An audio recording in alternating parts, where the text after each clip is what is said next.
오늘 우리가 읽은 여호수아 6장 22절에서 27절까지 말씀을 통해서 우리는 순종하는 두 사람의 믿음을 볼 수 있습니다. 한 사람은 기생 라합이요, 한 사람은 여호수아라고 하는 위대한 믿음의 지도자입니다. 많은 사람들이 여호수아는 대단하고 기생 라합은 별 볼 일 없는 인생으로 생각을 합니다. 그런데 성경의 역사는 누가 더 위대하고 누가 더 형편없다 이렇게 평가하지 않습니다. 오히려 우리가 보기에는 기생 라합이라고 하는 그 당시에 세상 사람들이 비난하고 조롱하고 우습게 봤던 그 기생 라합이 우리 인류 역사 속에 가장 중요한 메시아가 이 땅에 오시는 그 한 부분을 감당했던 위대한 믿음의 가문을 이뤘다고 하는 사실을 우리는 기억해야 됩니다. 그런데 여러분, 그 사람이 결코 좋은 가문의 사람이 아니었습니다. 그 사람이 뛰어난 그 다음에 학식을 갖고 있었던 사람도 아니었습니다. 아니, 이스라엘 백성도 아니었습니다. 오히려 율법으로는 돌에 맞아 죽어야 될 기생이라고 하는 직업을 갖고 있었던 사람이요, 가나안에 하나님의 한 사람도 남기지 말라고 멸절을 했던 이방민족 가나안 사람이었습니다. 그럼에도 불구하고 그가 하나님 앞에 순종했을 때에 그를 하나님께서 불러 세우시고 그를 통해서 하나님의 위대한 역사를 이루어가는 믿음의 여인으로, 그리고 더 이상 이방 사람이 아니라 하나님의 이스라엘 백성으로 그를 세우셔서 하나님의 구속의 역사를 이루는 위대한 가문을 이루도록 인도하셨다고 하는 사실을 우리가 알 수가 있습니다.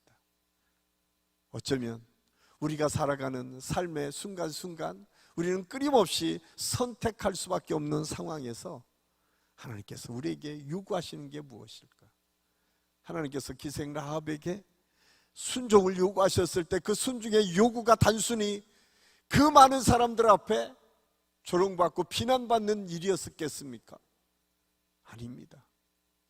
유일하게 살아남는 하나님의 은혜의 사람으로, 뿐만 아니라 그를 통해서 그 가족과 오늘 말씀해 보니까 친족까지도 살려내는 위대한 하나님의 역사를 이루는 사람으로 그를 택하시고 그를 순종케 하시고 그를 통해서 그렇게 하나님의 역사를 이루어 주셨습니다. 저는 오늘 이 말씀을 통해서 우리가 어떤 믿음으로 하나님 앞에 서야 되는지를 다시 한번 생각하고 결단하는 은혜의 시간이 될 수 있기를 간절히 소원합니다. 하나님의 역사는 우리가 생각하는 것 이상입니다. 왜냐하면 우리가 여호수아 6장 1절에서 21절까지 말씀해 보면 그렇습니다.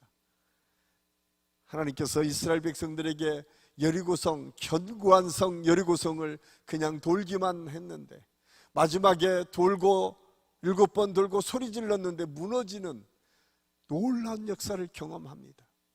그리고 하나님께서 그 놀라운 역사를 경험하는 그때의 여호수아에게 아주 분명하게 말씀합니다. 여기에 있는 모든 여리고성에 있는 사람을 다 죽여라. 아니, 생명 있는 모든 것을 멸절하라고 선포합니다. 그런데 하나님께서 여호수아에게 한 가지 또 한 명령을 합니다. 그 말씀이 여호수아 6장 17절입니다.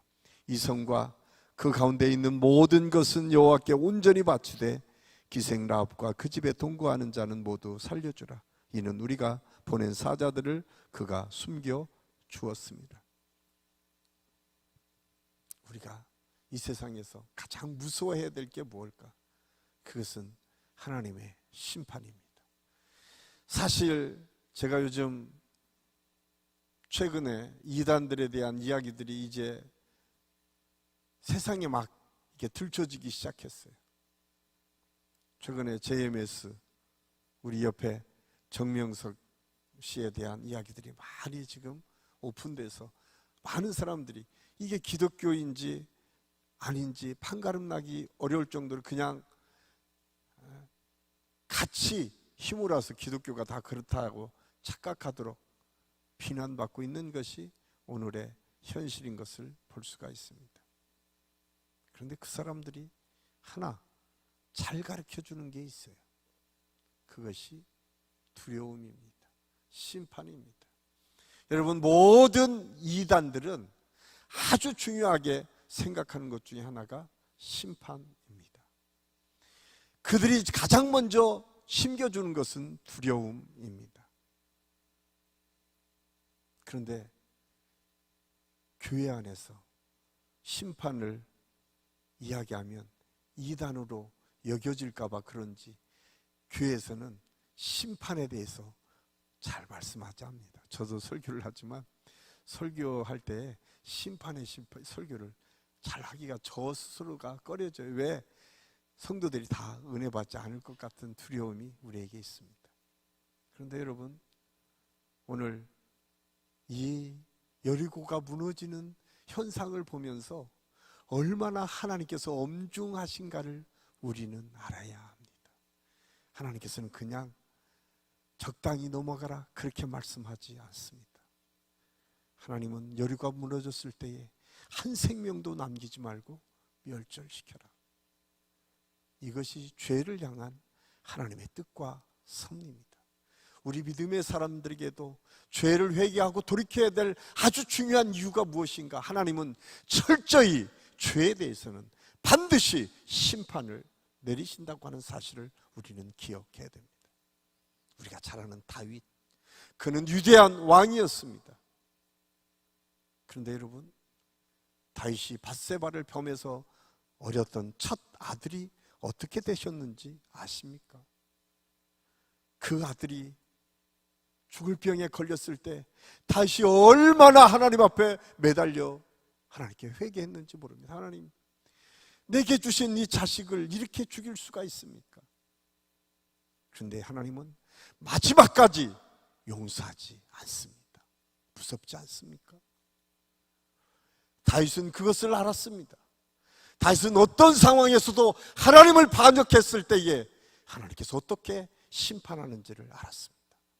그리고 그 순간까지 다윗은 금식하며 엎어지며 납작 엎드려서 하나님께 회개를 합니다.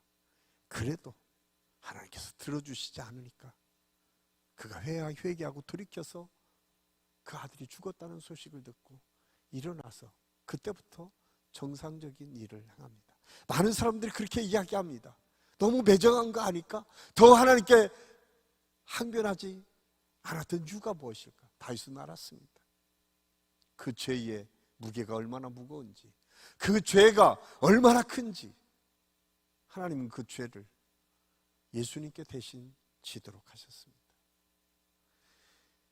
우리가 하나님의 사랑을 그냥 가볍게 여깁니다. 그냥 거저주시는 사랑이라고 생각합니다. 그러나 하나님은 하나님 자신이 그 생명을 주시기까지 우리를 사랑하셨습니다.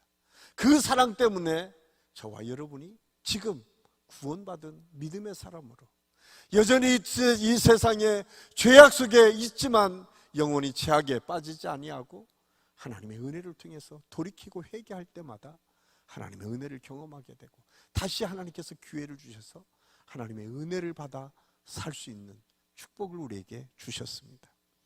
그래서 우리는 가끔 용서를 구하면서도 용서하면 모든 것을 다 용서하신다고 생각합니다. 용서하심은 그 모든 죄를 대신 하나님이 짊어지신 것입니다.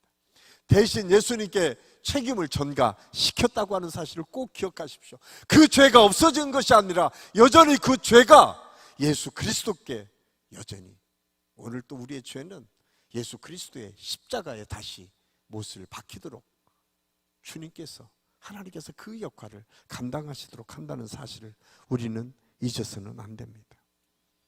우리가 읽은 본문 26절은 아주 무서운 경고의 메시지를 우리에게 주십니다. 여호수아가 그때에 맹세하여 이르되 누구든지 일어나서 이 여리고성을 건축하는 자는 여호와 앞에서 저주를 받을 것이라.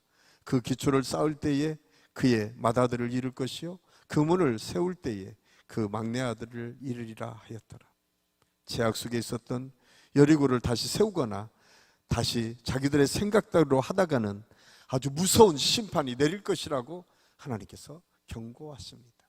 그런데 여러분, 이 말씀은 그냥 언제 이루어지는지 아십니까? 500년 후에 열왕기상 16장 34절에 보면 이렇게 말씀합니다.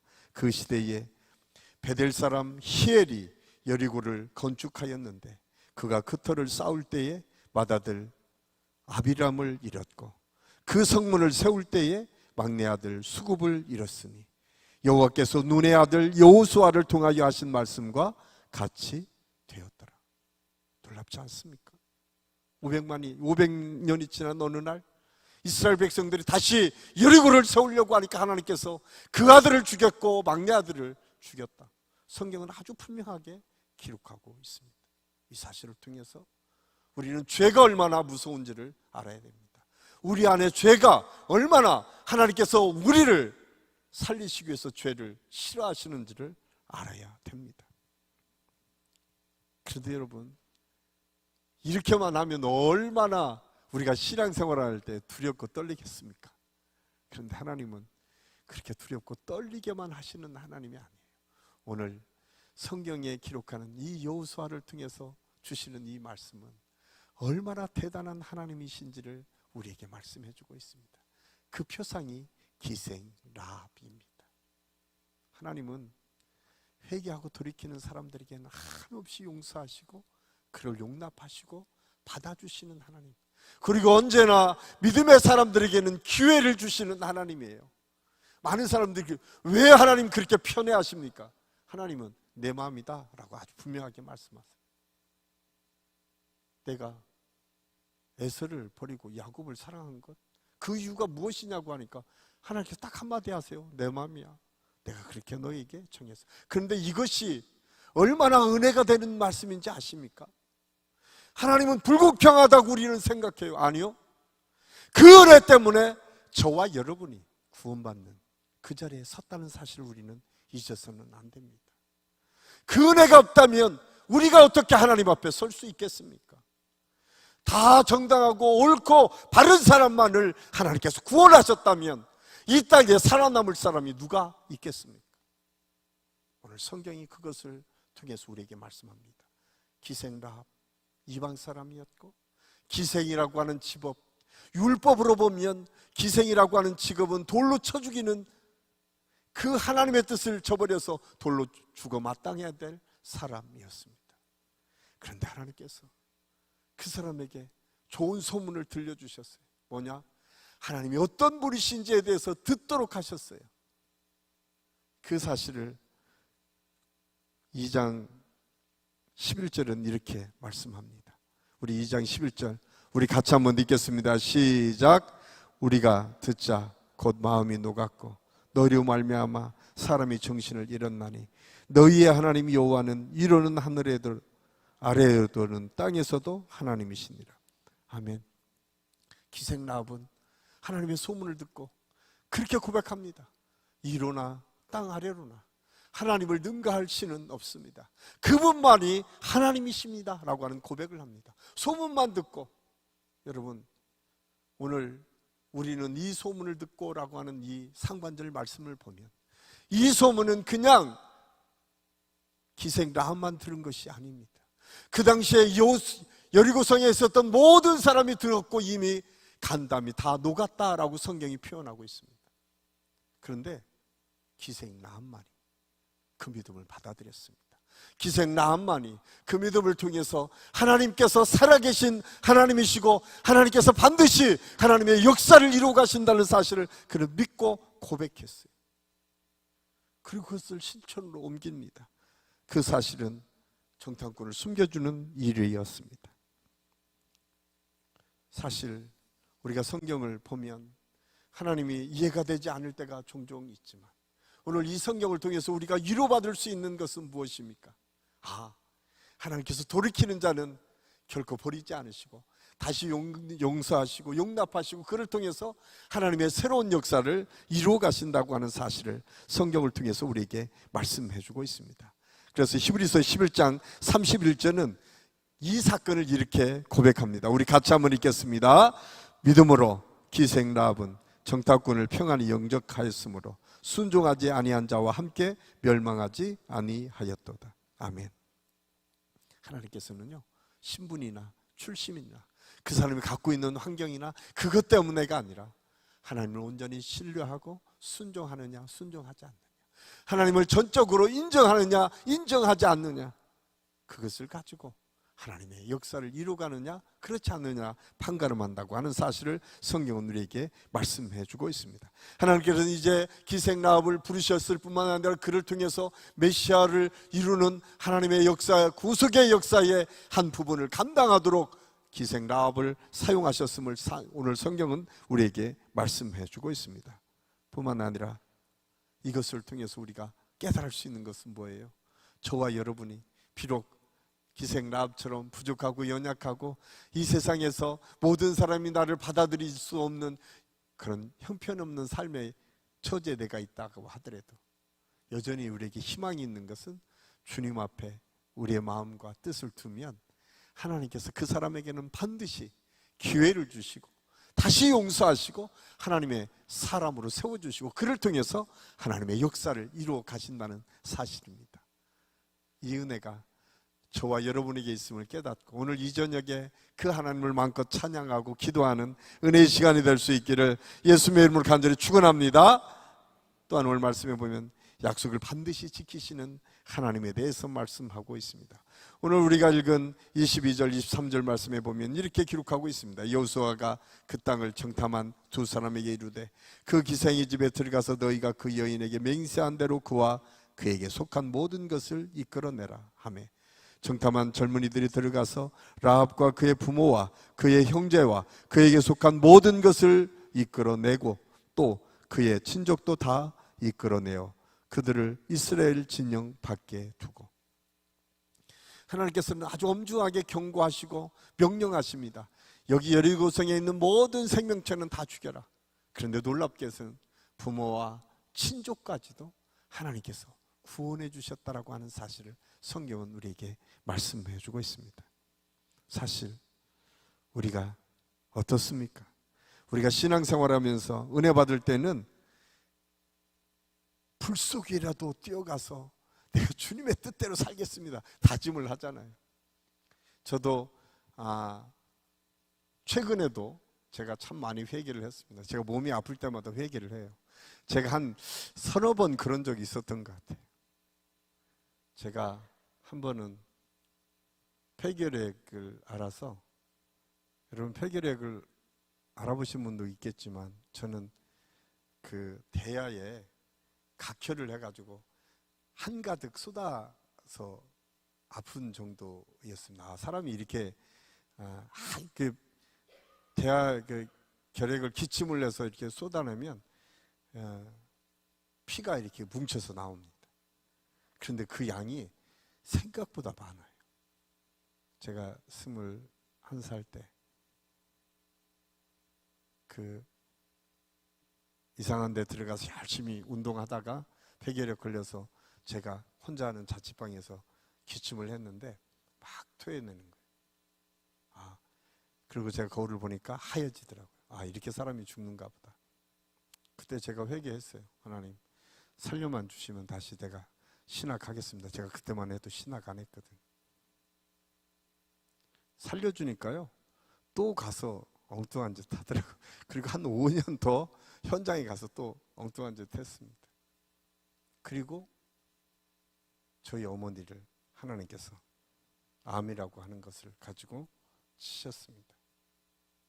제가 강남 성모병원 그 앞들을 돌면서 하나님한테 그렇게 기도했어요. 제가 지금 이름도 그 김은교 박사라는 분이 꽤 괜찮은 암 전문가이셨는데 일주일을 못 넘긴다고 그러시더라고요. 제가 제철이라고 하는 곳에서 현장에서 한참 데모하고 지금 날짜를 다 잡아놨는데 언제 데모하자고. 그런데 저희 어머니 갔더니 일주일을 못 넘기신다. 그때 제가 그렇게 기도했어요. 그러니까 우리가 기도를 잘해야 돼요. 3년만 연장시켜 주시면 제가 그때 신학하겠습니다. 그리고 제가 3년 만에 모든 거 정리하고 신학교 들어가고 저희 어머니가 바로 들어가기 전에 돌아가셨어요. 딱 3년 만에. 일주일밖에 살지 못한다는데 제가 복학해서 밥 해주는 것까지 밥을 해주시고 복학하는 거 보고 돌아가셨습니다. 하나님 앞에 우리가 죄가 얼마나 무서운지를 알아야 되는데, 그럼에도 불구하고 이런 일들이 벌어질 때마다 회개를 하고 돌이키지만 또 똑같아져요. 제가 우리 한신교회 와서 너무 은혜를 받고 열심히 사역을 했습니다. 1년 되니까 조금 눈에 들어오는 거예요. 아, 이거 잘하면 될 것 같아요. 그래서 제가 교만했나 봐요. 하나님께서 제 몸에 사인을 해주시더라고요. 너 지금 그럴 때 아니야. 너 기도할 때예요. 제가 요즘 정신 차리고 열심히 기도합니다. 왜? 목회도 마찬가지고 우리의 삶도 마찬가지예요. 하나님께서는 때로는 고난과 고통을 통해서 우리를 정신 차리도록 할 때가 참 많이 있어요.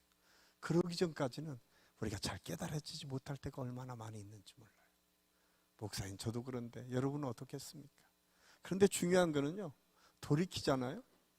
정말 하나님은 돌이키면 빽빽한 구름이 사라지는 것처럼 과거는 잊지 않으시고, 하나님 우리를 용납하시고 우리와 함께 해주시고 거기에 힘을 덧입혀 주세요. 참 위기 같다라고 하는 일들 속에서 제가 최근에 경험했던 것들은, 제가 기도하면서 풀어지지 않을 것 같은 문제들이 하나하나 풀어지는 것들을 경험하게 됩니다. 인간적인 생각으로는 풀 수 없는 문제들, 제가 기도하지 않으면 풀 수 없는 문제들이 기도함으로 풀어지는 것들을 경험하게 됩니다. 제가 잘나고 똑똑해서 여기서 목회를 하는 것이 아니라 여전히 하나님의 도우심이 있었기에 사람들의 마음을 모을 수 있었고, 그래도 겸손하게 하나님의 뜻들을 이끌어갈 수 있는 은혜들을 허락해 주셨어요. 하나님께서는 순간순간 우리에게 그런 은혜를 주십니다. 그리고 그 약속을 하나님은 반드시 지키십니다. 저는 우리 한신교회 모든 성도들이 오늘 이 말씀을 통해서 하나님께서 얼마나 신실하신 분인지를 다시 한번 찾는 은혜의 시간이 될 수 있기를 간절히 소원합니다.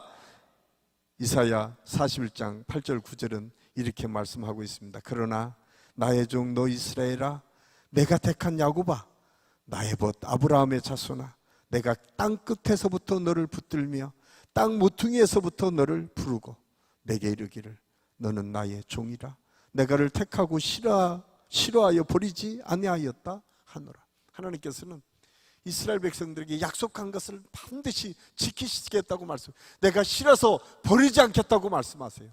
그리고 그 이어서 우리가 너무도 잘 아는 이 말씀을 고백하도록 합니다. 41절 우리 한번 같이 읽겠습니다. 두려워하지 말라, 내가 너와 함께합니다. 놀라지 말라, 나는 내 하나님이 됨이니라. 내가 너를 굳세게 하니라. 참으로 내가 너를 도와주리라. 참으로 나의 의로운 오른손으로 너를 붙들이라. 하나님께서 우리에게 주신 이 메시지는 그냥 주신 것이 아니라 신실하신 하나님께서 너 이스라엘아, 너 하나님의 자녀들아, 나의 택한 하나님의 백성들아, 내가 택한 이상 너를 실어버리지 아니하겠다. 네가 어떤 상황에서도 흔들리지 말고 나를 믿고 의지하면 두려워하지 말라, 내가 너와 함께하리라. 네가 알지 못하는 크고 비밀한 일을 내가 보여줄 텐데, 하나님께서 마지막까지 의로운 오른손으로 우리를 붙드시고 하나님의 역사를 이루어갈 때까지 우리와 함께 해주시겠다고 약속하고 있습니다. 저는 저와 여러분에게 이 하나님의 약속이 그대로 적용되고 그 하나님을 붙잡고 나아가는 하나님의 축복이 있기를 예수님의 이름으로 간절히 축원합니다. 마지막으로 오늘 말씀은 신실하게 믿는 사람들을 통해서 하나님은 일하십니다. 오늘 기생 라합을 붙드신 하나님, 그 하나님은 여호수아를 향해서 이렇게 말씀합니다. 오늘 27절 말씀에 보면 여호와께서 여호수아와 함께 하시니 여호수아의 소문이 그 온 땅에 퍼지니라. 여호수아는 40년 동안 모세의 수종을 들었던 사람이었습니다. 그림자처럼 모세가 가는 곳곳마다 40년 동안 하나님께서 그는 훈련시켰어요. 모세가 기도할 때는 아말렉 군사에게 나가서 전쟁할 때에 하나님께서 태양을 멈추게 하시고 그 기적 같은 하나님의 능력을 선포하도록 여호수아를 사용하십니다. 그리고 그 위대한 종 모세가 하나님 앞에 갔을 때에 두렵고 떨리는 마음을 가지고 여호수아가 순종하며 나갔을 때, 오늘 27절에서 드디어 여호수아를 통해서 온 땅에 모세처럼 여호수아의 소문이 들리도록 하나님께 축복해 주셨다라고 성경은 기록하고 있습니다. 하나님은 이렇듯 기생라합, 보잘것없는 믿음의 사람들을 통해서도 하나님께서 역사하시지만, 하나님께서는 믿음의 리더들을 세우시고 그를 통해서도 여전히 하나님의 역사를 이루어 가시는 분이시라고 하는 사실을 오늘 성경은 우리에게 가르쳐주고 있습니다. 중요한 것은 그 신실한 사람들이 하나님 앞에 어떻게 서느냐, 하나님의 뜻을 어떻게 따라가느냐가 중요하다고 하는 사실을 오늘 성경을 통해서 우리에게 말씀해주고 있습니다. 기생라합이 구원받으니까 그게 축복의 통로가 되어서 그 온 가족이 구원을 받은 것처럼, 여호수아라고 하는 믿음의 사람이 하나님 옆에 바로 서니까 이스라엘 민족이 가나안 땅을 들어가서 그 땅을 점령하도록 하나님께서 그를 통해서 역사하시고 인도해 주신 것처럼, 오늘 이 땅에 하나님께서 요구하시는 것은 그 믿음의 한 사람을 찾고 계십니다. 오늘 저와 여러분이 그 믿음의 한 사람이 될 수 있기를 간절히 소원합니다. 우리 가정에, 우리 직장에, 우리 주변에 아직까지도 예수 그리스도를 모르는 믿음의 사람들, 믿지 않는 사람들에게 예수 그리스도의 복음을 증거해야 될 사명이 저와 여러분에게 있습니다. 우리 한신교회에 그런 하나님의 역사가 있어야 될 줄로 믿습니다. 제가 늘 말씀을 드리지만 우리 주변에는 아직도 80%가 넘는 믿지 않는 사람들이 주변에 있습니다. 제가 오늘 또 그런 고백을 했습니다. 한국 목회자들이 회개하고 반성해야 된다. 우리는 미국 사람들을 우습게 알아요. 영국의 사람들을 더 우습게 알아요. 여러분, 그분, 죄송한 얘기지만 그분들은 수천 년 동안 믿음을 갖고 있었습니다. 한국의 상황과 미국의 상황과 지금 유럽의 상황이 달라진 거 아십니까? 코로나 이후로 미국의 교인들은 늘었겠어요? 줄었겠어요? 늘어났습니다. 왜 늘어난 줄 아십니까? 그들은 정서가, 그리스도인들의 정서가 있어요. 그들은 위기를 당할 때 어디로 가야 될지를 알아요. 우리나라는 죄송하지만 어디가 지금 잘 될까요? 모르긴 몰라도 점집 잘 될 겁니다. 한국교회 성도들이 반성해야 돼요. 한국이 대단한 복음 국가라고 착각하고 있어요. 죄송한 얘기지만 우리 이음 세대, 다음 세대는 5%도 안 되는 그리스도인들이 됐다고 하는 사실을 꼭 기억하십시오. 지금 미전도 종족이 5%가 되면 미전도 종족입니다. 우리가 세계에 나가서 주님의 복음을 증거하기도 해야 되지만 우리 자손들이 지금 미전도 종족으로 지금 빠져가고 있어요. 근데 우리는 기도하지 않아요. 어떻게 되겠지?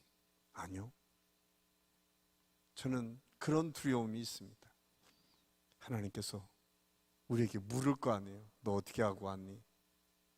우리가 어떤 대답을 할 수 있을까요? 저는 우리 자녀들을 위해서 기도해야 됩니다. 우리 자녀들의 믿음이 지금 이 땅에서 어떻게 지켜져야 될까? 지금 잘 먹고 잘 사는 것처럼 보여지지만 어느 순간에 한꺼번에 무너질 수 있습니다. 이건 무서운 경고의 메시지입니다.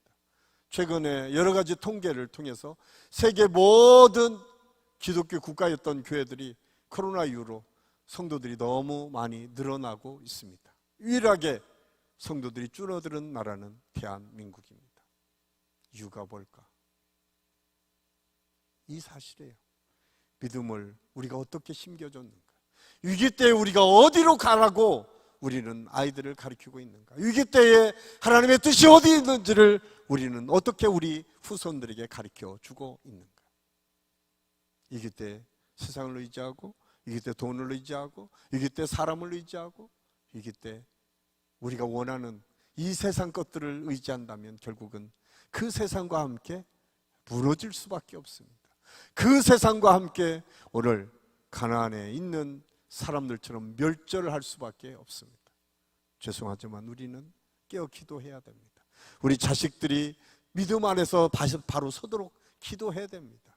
우리가 정말 깨어서 기도하고 그들에게 주님의 복음으로 훈련시켜야 됩니다. 저는 오늘 신실하게 믿는 사람들을 통해서 하나님은 구원해 주셨어요.